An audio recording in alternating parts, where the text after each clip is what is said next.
Today's story is about a broken toilet, a frustrated tenant, and a legal case that helped change what renters could expect from landlords.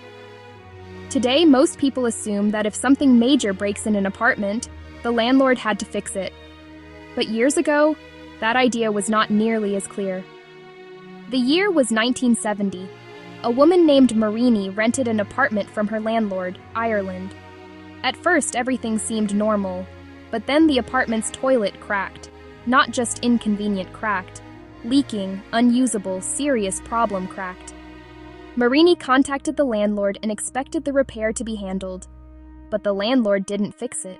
Now think about that for a second. A broken toilet isn't exactly something you can just ignore for weeks. So Marini decided to take matters into her own hands. She hired a plumber herself, paid for the repair, and then deducted the repair cost from her rent. Sounds reasonable, right? Well, the landlord didn't think so. Ireland claimed she failed to pay the full rent and started eviction proceedings against her. And that's where the legal fight began. Welcome to Once Upon a Case, because the law isn't just for lawyers, it's for everyone. The court now had to deal with a bigger question than just one plumbing bill. What exactly does a landlord owe a tenant? For a long time, renting property was treated almost like simply handing over land. Once the tenant moved in, many courts placed most responsibilities on the tenant. But modern apartment living was changing that idea. The court recognized something important.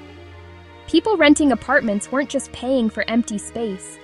They were paying for livable housing, and a livable apartment should include basic working conditions, including functioning plumbing. The court sided with Marini. The decision helped strengthen what became known as the implied warranty of habitability.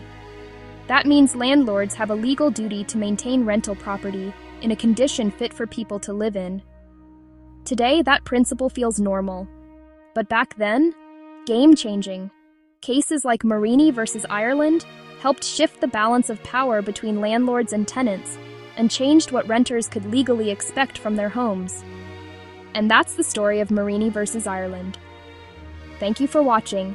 If you enjoy this story, follow along for more. See you on the next episode.